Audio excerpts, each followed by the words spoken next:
जय श्री कृष्णा। राधे राधे दोस्तों, स्वागत है आपका अपने चैनल पर। आज हम लेकर आए हैं आपके लिए सर्व पितर अमावस्या की कथा। तो प्रेम से बोलो पितर महाराज की जय हो। एक नगरी में एक राजा राज्य करता था। उसकी प्रजा एवं परिवार सब सुख से रहते थे। राजा की रानी धार्मिक एवं प्रजा की प्रेमी थी।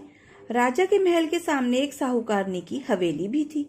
राजा की रानी एवं सेठ की पत्नी में मित्रता थी। रानी सारी प्रजा से प्रेम से रहती। एक रोज साहूकार की हवेली में साहूकार की पत्नी की रोने की आवाजें आने लगी।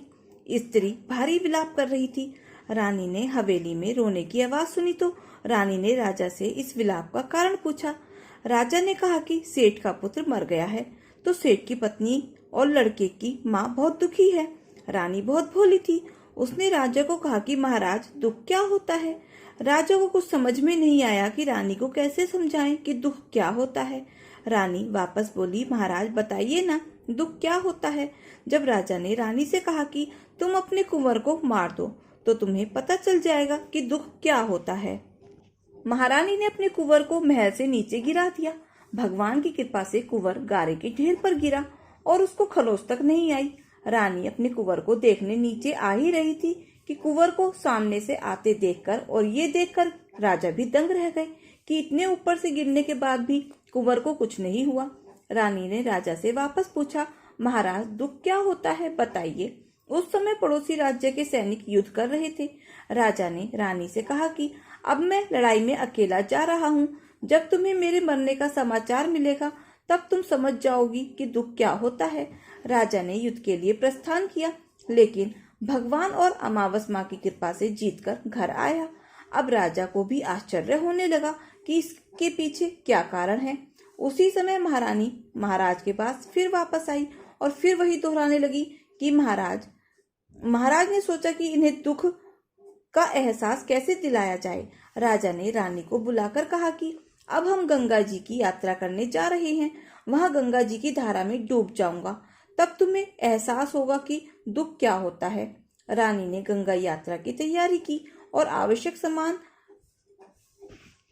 और रास्ते में भोजन की सामग्री को लेकर राजा ने यात्रा के लिए प्रस्थान किया। कैलाश पर भगवान शिव ने पार्वती जी से कहा कि पार्वती, आज मैं तुम्हें कलयुग में अमावस्या के आत्मा के दर्शन कराऊंगा। शिव जी ने बकरे व पार्वती जी ने बकरी का रूप धारण कर एक बावड़ी के पास जाकर घास चरने लगे। इतने में राजा रानी की सवारी आई। रानी ने सुंदर छाया और बावड़ी को देखा तो राजा ने कहा, हम यहीं थोड़ी देर जलपान और विश्राम करके आगे बढ़ेंगे। राजा रानी ने वहां जाकर जलपान किया और उसके बाद राजा पानी लेने चले गए। उस समय माता पार्वती ने शिव जी से पूछा कि हे प्रभु, रानी को दुख क्यों नहीं मिलता। तब शिव जी ने कहा कि इसने सुख नाम की अमावस्या का व्रत किया था। इस जन्म में रानी बनी और सुख का आनंद ले रही है। सती देखो, यहाँ भी राजा गंगा में नहीं मरेगा। तभी राजा पानी लेकर आए और रानी ने राजा को वह सारी बातें बताई और वे दोनों वहां से वापस नगरी को चले गए। राजा ने अपने राज्य में सुख अमावस्या व्रत करने की सबको आज्ञा दी। राजा रानी अमावस माँ की पूजा और कथा करने लगे। यह व्रत जिस दिन आप करेंगे, मतलब अमावस के दिन, तो गाय को चारा, ब्राह्मणों को भोजन और दक्षिणा दे। जो मनुष्य श्रद्धा पूर्वक व्रत करेगा, अमावस माता और भगवान शिव जी की कृपा से दुख से सदैव मुक्त रहेगा। तो प्रेम से बोलो, अमावस माता की जय हो, भगवान शंकर की जय हो, माता पार्वती की जय हो। एक साहूकार के 7 बेटे और एक बेटी थी। साहूकार के 7 बेटों का विवाह हो चुका था। उनके घर रोजाना सवेरे सवेरे एक ब्राह्मण भिक्षा मांगने आते थे। जब भी साहूकार की कोई बहू या सेठानी उसे भिक्षा देती तो वह उन्हें आशीर्वाद देते और कहते, अपने पति के कंधे राज करो। लेकिन जब भी साहूकार की बेटी भिक्षा देती तो वह ब्राह्मण आशीर्वाद में कहते, अपने भाई भौजाई के कंधे पर राज करो। साहूकार की बेटी को यह बात बहुत बुरी लगती थी। एक दिन उसने अपनी माँ से कहा कि माँ, ये पंडित जी जब भी भाभियां या आप भिक्षा देते हो तो आशीर्वाद में कहते हैं कि अपने पति के कंधों पर राज करो, लेकिन मैं जब भी इन्हें भिक्षा देती हूँ तो ये मुझसे कहते हैं अपने भाई भौजाई के कंधे राज करो। तो उसकी माँ ने कहा, तू कल भिक्षा देने जाना। जब वे तुझे आशीर्वाद देंगे तो मैं उनसे इसके पीछे का कारण पूछूंगी। अगले दिन ब्राह्मण जब भिक्षा लेने आए तो माँ वहां पर आ गई और ब्राह्मण से कहने लगी, आप इसे ऐसा आशीर्वाद क्यों देते हैं? तब ब्राह्मण ने कहा, क्योंकि इसकी किस्मत में सुहाग नहीं है। तब सेठानी ने ब्राह्मण से इसका उपाय पूछा। तब ब्राह्मण बोले, यदि सोना धोबन इसकी शादी में आकर आशीर्वाद दे तो इसका पति बच सकता है। तो उसकी माँ पूछती है कि सोना धोबन कहाँ रहती है? पंडित जी बोले, 7 समंदर पार पर सोना धोबन का एक गांव है। अब सेठानी ने अपने बेटों को कहा कि सोना धोबन के गांव बहन को लेकर जाना है। 6 बेटों ने तो मना कर दिया, परंतु 7वां बेटा तैयार हो जाता है। दोनों भाई बहन सोना धोबन के गांव के लिए रवाना हो जाते हैं। नदी के किनारे दोनों एक पेड़ के नीचे बैठ जाते हैं। उसी समय पेड़ के नीचे से एक सांप निकलता है और पेड़ के ऊपर चढ़ने लगता है। उसी समय बहन की नजर उस सांप पर पड़ जाती है और वो अपने भाई से कहती है, देखो भाई, पेड़ पर किसी पक्षी का घोंसला है और उसमें नन्हे नन्हे बच्चे हैं। ये सांप उन बेचारे बच्चों को खा जाएगा और जब पक्षी आकर यह देखेंगे तो उन्हें कितना दुख होगा। तब भाई उस सांप को मारकर वहीं टोकरी से ढक देता है। शाम को एक हंस और हंसनी का जोड़ा उस तरफ आता है तो अपने घोंसलों के आसपास और पेड़ पर खून देखकर वो डर जाते हैं। उन्हें लगता है कि उन दोनों भाई बहनों ने उनके बच्चों को मार दिया है।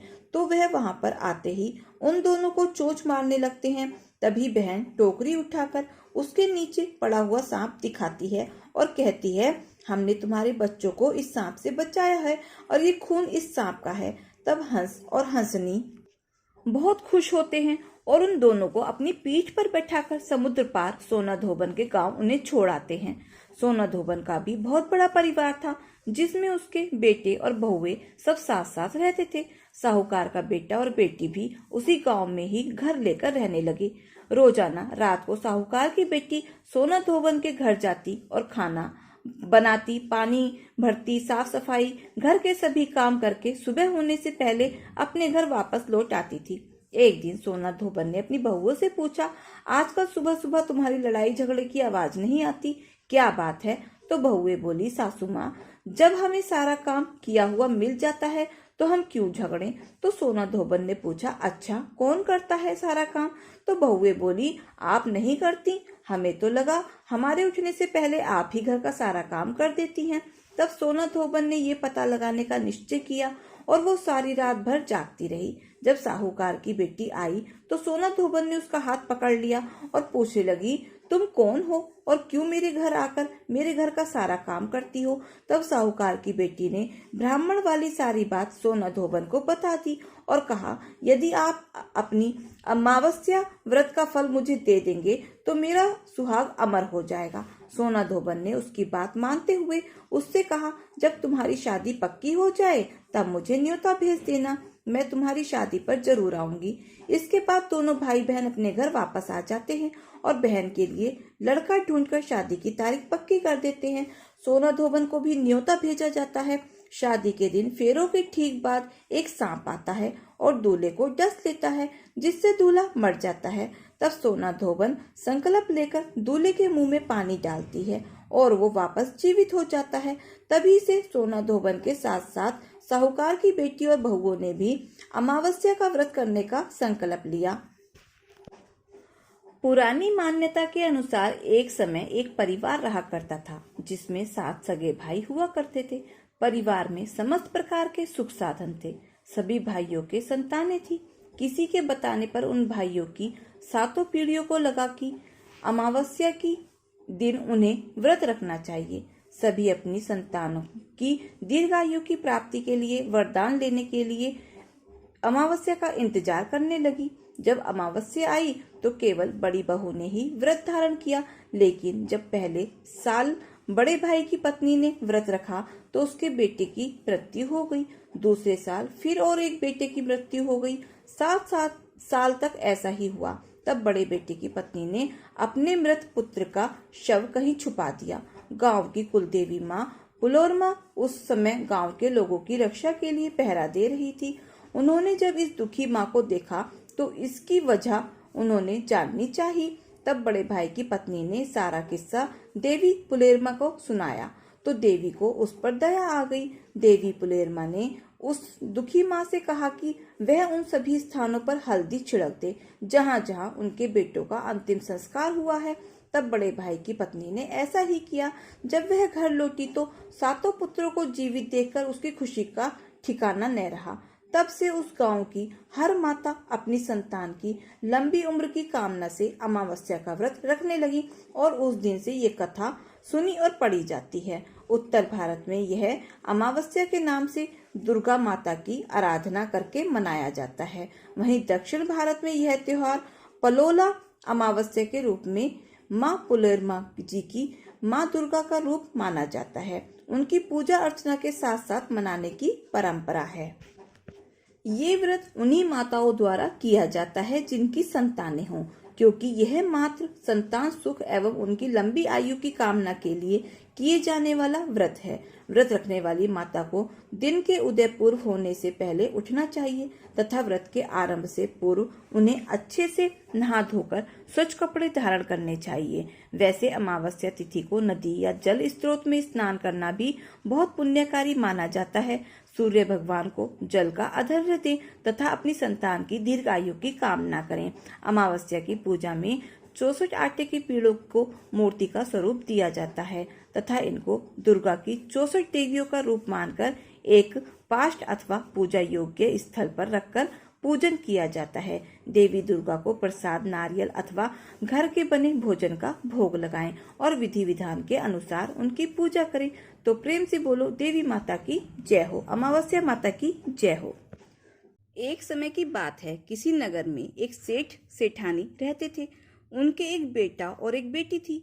बेटी का नाम दोदाबाई था। अपने दोनों बच्चों का विवाह सेठ और सेठानी ने बहुत धूमधाम से किया था। घर में खूब धन दौलत थी। एक दिन सेठ और सेठानी की मृत्यु हो गई। दोदाबाई विधवा हो चुकी थी और अपने भाई के घर में रहती थी। इस बात से उसकी भाभी बहुत नाराज रहती थी। ऐसे ही पितृपक्ष आया तो भाई बोला, मैं पितरों के तर्पण और पिंडदान के लिए हरिद्वार जा रहा हूँ। तुम मेरे जाने के बाद मेरी बहन को बुलाकर 15 दिन तक भोजन करवा देना। जो भी सामान चाहिए मैं लाकर रख देता हूँ। पत्नी बोली, ठीक है। सामान लाकर रखने के बाद वो हरिद्वार चला गया। उसके जाने के बाद उसकी पत्नी बोली कि मेरी बहन का नाम पौधा है और ननद का नाम धोधा है। धोधा को भोजन न करवा कर पौधा को भोजन करवा देती हूँ। ऐसा सोचकर वह अपनी बहन को 15 दिन तक आकर भोजन करने के लिए कह आई। अपनी बहन को खाने के लिए कहने के बाद उसने ननद को घर से बाहर निकाल दिया और बाहर खेत में ननद और उसके बच्चों के लिए झोपड़ी डलवा दी। अपने बच्चों के साथ दोदाबाई झोपड़ी में रहने लगी। सुबह शाम वह दोदा को घर का सारा काम करने के लिए बुला लेती थी। दोदाबाई भाई के घर जाकर घर का सारा काम कराती थी। दोदाबाई लकड़ी की भारी लेने रोज जाती थी। उसी से उसका गुजारा होता था। परंतु भाभी ने काम के लिए बुलाया तो उसने लकड़ी की भारी लाना छोड़ दिया। काम के बदले में भाभी बचा कुचा खाना उसे खाने को दे देती थी। जब भी वह भाभी के घर से आती तो आटा छानने वाला कपड़ा अपने साथ ले आती थी। घर आकर उस आटे में सने कपड़े को पानी में घोलकर चूल्हे पर चढ़ाकर पकाकर बच्चों को देती और कहती कि खीर है, खा लो। बच्चे वही खाकर सो जाते थे। ऐसे ही उसका समय बीत रहा था। एक बार भाभी ने उसे आटा छानने वाला कपड़ा ले जाते हुए देख लिया। भाभी दोदा से बोली, बाई जी, आटा छानने का कपड़ा कहाँ लेकर जा रही हो? इसे यहीं छोड़कर जाया करो। दोदा ने कहा कि ठीक है। उस दिन भाभी ने उसे बचा कुचा खाना भी नहीं दिया। भाभी बोली, कल आपकी माँ का श्राद्ध है, बिना बुलाए तो आना मत। हाँ, आंगन में लगा ये पीपल का पेड़ अगर अपनी जगह से हिले तो आ जाना। ये सुनकर दोदा को बहुत दुख हुआ और वह रोती रोती अपने घर चली गई। घर पहुंची तो बच्चे बोले, माँ भूख लगी है, कुछ खाने को दो। वह बच्चों से बोली कि बेटा, आज हम सबका उपवास है, इसलिए खाना नहीं है, आज भूखे ही सो जाओ। अगले दिन बच्चे बोले कि मामी ने कहा था कि आज नानी का श्राद्ध है, तो चलो वहां चलते हैं। तो दोदा बोली कि बेटा, मामी ने कहा था कि आंगन में लगा पीपल का पेड़ अगर अपनी जगह से हिले तो आ जाना। तुम बताओ, कभी पेड़ भी हिलता है? कभी पत्ते हिलते हैं, टहनियां हिलती हैं, कभी पेड़ को हिलते हुए देखा है? उसने बच्चों को समझाया कि बिना बुलाए नहीं जाना चाहिए। शाम हुई तो उसके भतीजे आए और बोले, बुआ, माँ ने भोजन भेजा है। उसने देखा कि भोजन के नाम पर 2 सूखी रोटियों के ऊपर थोड़े से चावल रखे थे। यह देखकर उसे बहुत गुस्सा आया और अपने बच्चों से बोली, इसे झोपड़ी के ऊपर फेंक दो। और वह भूखे ही अपने बच्चों को लेकर सो गई। सारी रात गंगा माँ को याद करती रही और प्रार्थना करती रही कि हे गंगा माँ, मेरे भाई की रक्षा करना, वो हमारी रक्षा करेगा। अगले दिन फिर भाभी आई और बोली, बाई जी, कल तुम्हारे पिताजी का श्राद्ध है, बिना बुलाए मत आना, लेकिन आंगन में लगा पीपल का पेड़ अगर हिले तो आ जाना। अगले दिन भी भाभी के घर भोजन करने के लिए नहीं गई। शाम को फिर उसके भतीजे आए और सूखी रोटियां चावलों के साथ दे गए। उसने फिर वह रोटी और चावल झोपड़ी के ऊपर फिकवा दी और भूखे ही बच्चों को लेकर सो गई और सारी रात रोती रही। माँ गंगा से प्रार्थना करती रही कि हे माँ गंगा, मेरे भाई की रक्षा करना, वो हमारी रक्षा करेगा। इस तरह पितृपक्ष के 16 दिन बीत गए। उसका भाई वापस आया तो देखा उसके घर के आंगन में कीचड़ ही कीचड़ भरा हुआ है। उसने अपनी पत्नी से पूछा कि इतना कीचड़ क्यों है, मेरी बहन और भांजे कहाँ हैं? तो उसकी पत्नी बोली, श्राद्ध के पूरे 16 दिनों तक मैंने तुम्हारी बहन और भांजों के पैर कच्चे दूध से धोए हैं, इसीलिए यहाँ कीचड़ हो रहा है। तुम्हारे पीछे से मैंने उनकी खूब सेवा की, खीर और पूड़ी खिलाई, फिर भी वो मुझसे नाराज होकर खेत में झोपड़ी डालकर रह रही है। भाई खेत पर पहुंचा तो वह देखता है वहां पर कोई झोपड़ी नहीं थी। वहां पर एक आलीशान महल बना हुआ था जिसके आंगन में उसके भतीजे खेल रहे थे। उसने जाकर अपनी बहन से कहा कि बहन, ये सब क्या है? तब उसने अपने भाई को सारी बात बताई और बोली, भाई, जो तुम्हारे आंगन में कीचड़ है वो कच्चे दूध से नहीं बल्कि भाभी के व्यवहार से, जो मैं दिन रात रोती थी उन आंसुओं के पानी से भरा हुआ वो कीचड़ है। माता पिता के श्राद्ध पर भाभी ने कहा, पीपल का पेड़ हिले तो आ जाना, बिना बुलाए मत आना। पीपल का पेड़ हिला नहीं तो हम गए नहीं और शाम को उन्होंने 2 रोटी और चावल भिजवाए, जिसे मैंने गुस्से में झोपड़ी के ऊपर फेंक दिया था। माता पिता के आशीर्वाद तुम्हारे साथ और गंगा मैया की कृपा से ये सूखी रोटियां सोने में और चावल हीरे मोतियों में बदल गए, जिसके प्रभाव से ये सब हुआ है। भाई ने अपनी बहन से अपनी पत्नी की गलती के लिए माफी मांगी। भाई ने दोदा भाई से घर लौटकर चलने को कहा तो दोदा बोली, भाई, गंगा मैया ने तुम्हारी रक्षा की, तुम हमारी रक्षा करोगे, लेकिन अब हम यहीं रहेंगे। ये सुनकर भाई ने अपने माता पिता को याद किया और बोला, मेरे पितरों ने जैसे मेरी बहन और भांजों की रक्षा की, उनके दुख काटे, वैसे सबके काटना, सबकी रक्षा करना। तो प्रेम से बोलो, पितर महाराज की जय हो। एक सास और बहू थी। सासू माँ हर रोज ठाकुर जी की पूरे नियम और श्रद्धा के साथ सेवा करती थी। एक दिन शरद ऋतु में सासू माँ को किसी कारणवश शहर से बाहर जाना पड़ा। सासू माँ ने विचार किया कि ठाकुर जी को साथ ले जाने से रास्ते में उनकी सेवा पूजा नियम से नहीं हो सकेगी। तब सासू माँ ने विचार किया कि ठाकुर जी की सेवा का कार्य अब बहू को देना पड़ेगा, लेकिन बहू को तो कोई अकल ही नहीं कि ठाकुर जी की सेवा कैसे करनी है। सासू माँ ने बहू को बुलाया और समझाया कि ठाकुर जी की सेवा कैसे करनी है, कैसे ठाकुर जी को लाड़ करना है। सासू माँ ने बहू को समझाया कि बहू, मैं यात्रा पर जा रही हूँ और ठाकुर जी की सेवा पूजा का सारा कार्य तुमको करना है।